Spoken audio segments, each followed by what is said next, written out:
A very good morning and welcome to MGTracey. Now, today we're going to be looking at an actual Hoover, the brand Hoover, not what everyone calls a vacuum cleaner, just seems to be called a Hoover in the UK.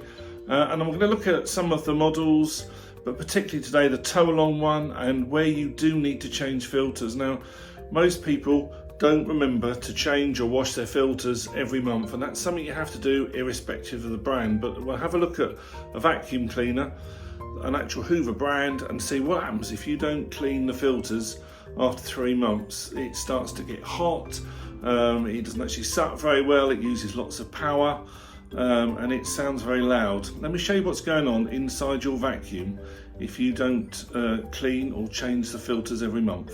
This is the vacuum we're going to be tackling today. This is Hoover 2100 watt cyclonic power, a sonix. And it has a very standard sort of head. You can see here that it doesn't have a beat bar. It's one of the reasons that I'm not that keen on it. These used to be sort of microfibery sort of things, but now you can see they're just rubber on this unit. It has the normal foot bar where you can raise up some brushes, and this sort of vacuum is pretty good for an office, or if you're not trying to get all the dust out of the car, because you're just obviously going over the top. It has an adjustable length of the pole, which is quite good. It has a manual suction adjustment there. You find this on a lot of the Sharks as well, and if you find you've got too much power, then you can do that. It's a bit of a waste because you're generating a vacuum and then get rid of it. It does also have a min-max button here, which is quite good. Foot operated on-off, and a very good feature, which is the sort of automatic rewind, which is quite good. And this does say it's this HEPA filter, and is, but there are 3 hidden filters in this that need care every month, and that's not what most people do. And you can see this one is covered in dust.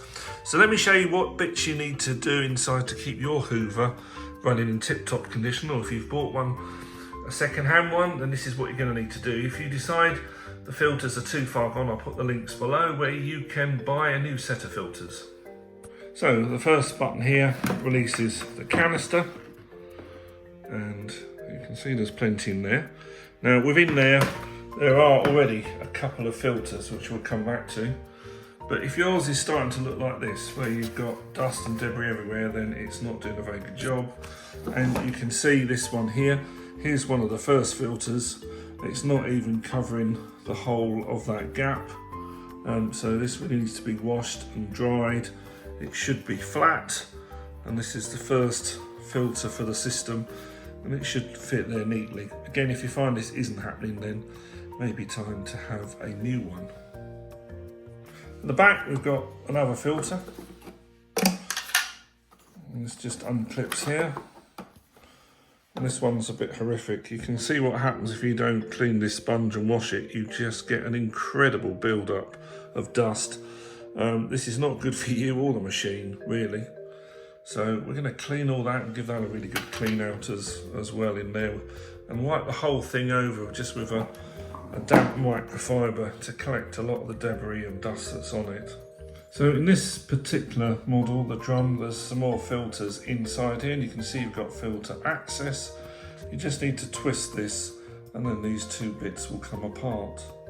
This is inside the Hoover, so this is what you'd normally be emptying. Again, we're going to give that whole thing a good wipe round with a microfiber, and once again with this model where it's not been done for 3 months, you can see, look, the filter is just completely clogged with dust. So you just twist that first one for that to come off, and underneath there's another filter, and in this case you can see this one is completely clogged as well, and we're just going to twist that one as well, and that one will come off. And now you can start to see actually the filters you either need to replace or to clean. We need to put that seal back on that's got put in the wrong order, and the rest of this again really needs a good wipe round with a microfiber to clean it. You can hear it rattling on some of the sand there. So yes, after 3 months, if you don't clean your filters, pretty much whatever brand you've got, you know, this one's got obviously 4 filters that we can find easy access to. They all need to be cleaned every month. You won't have as much debris as this, but that's what you need to do. So let's make a start on cleaning these filters. Here is the first of those filters. I've just rinsed that through the tap, and I'll just leave that for a day or so there. The kitchen roll, that'll just help get that started. None of these must go back in the machine if they're wet, and you can't tumble dry them, so you really need to just let them dry on a windowsill somewhere. This is our next big challenge. So some of that we can just pull off the sponge and then give that a good clean, and it should just pull all the loose dirt off and rinse under the tap, and then the actual casing, just give that a quick rinse under the tap as well. That one, if you wanted to, could go in the dishwasher. That's all been run under the tap and cleaned off, so that's fine. Just need to let that dry. The bit that fits in it there is just a sponge, so pick off the worst of the debris, give it a good squeeze, get any dirt out of it.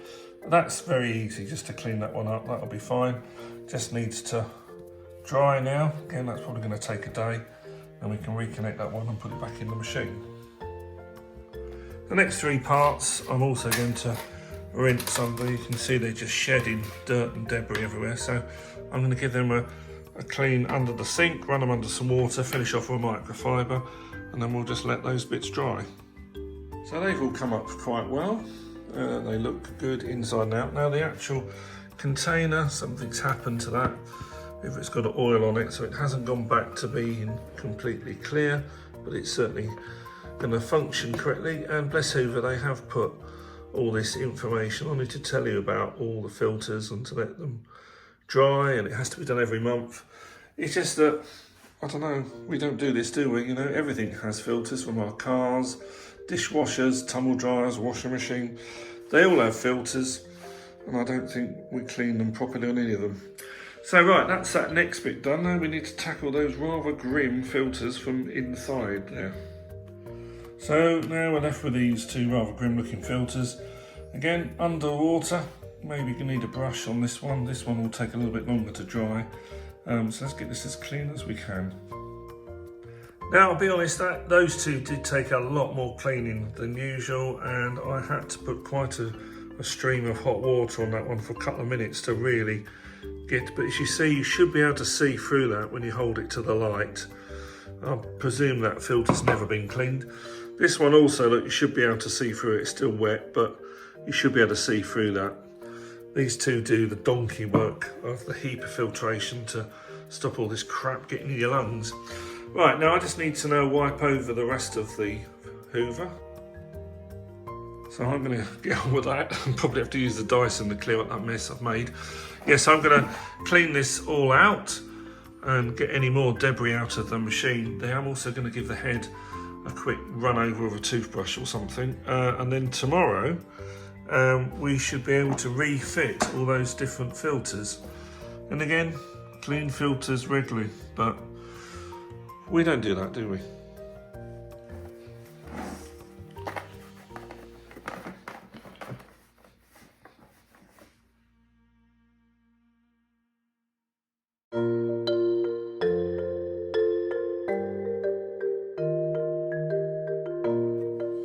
I'm going to give the head a bit of a wipe over, but unlike the Sharps and Dysons with the motorised head, you don't get too much dirt trapped in here. If you can see it, clean it. If you can't, don't worry about it. If you see that you've got hairs here that's really difficult to get out, I just wouldn't bother. It's not really doing any harm. It's not doing anything. Just give the overall unit a microfiber. Even if you did clean that out a couple of Hoovers later, it's going to be full again. It's a design fault, so just leave it. So with everything dry, we are now ready to rebuild our Hoover. Last thing really, make sure there's no obvious blockages in your pipe.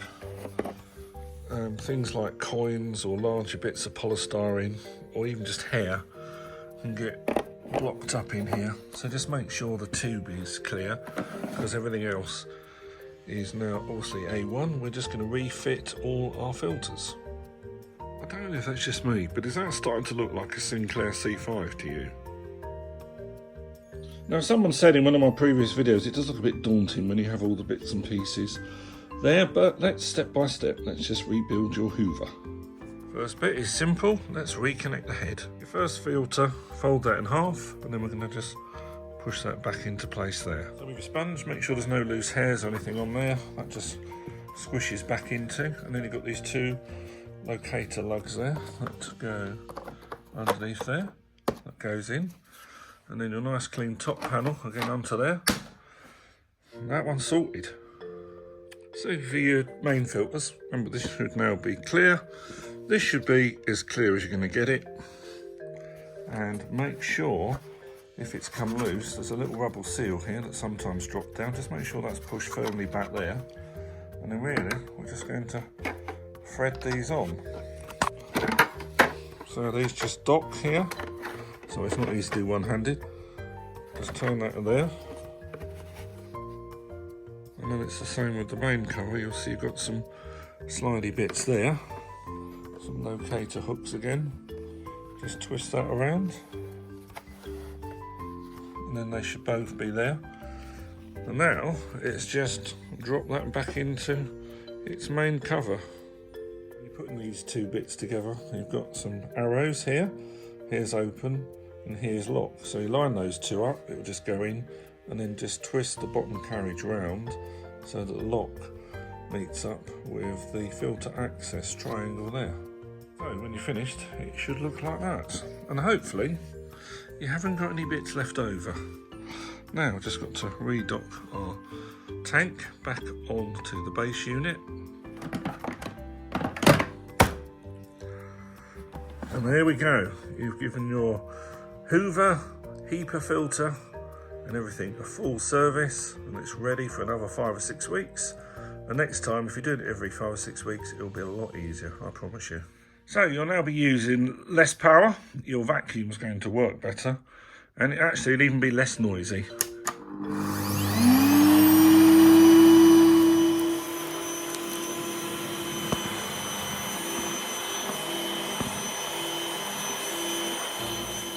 So I really hope you found that useful on how to clean your Hoover. This works with most brands, obviously not just Hoover. They all have lots of hidden filters. You can get them on Amazon or eBay, or if you do it every month, you can usually wash them and look after them. So hope that was useful. Please like, share and subscribe. If you want to send me a couple of dollars to go towards the next video, then hit the super thanks button below. This is Paul from London. I'll see you in the next video. Continue now.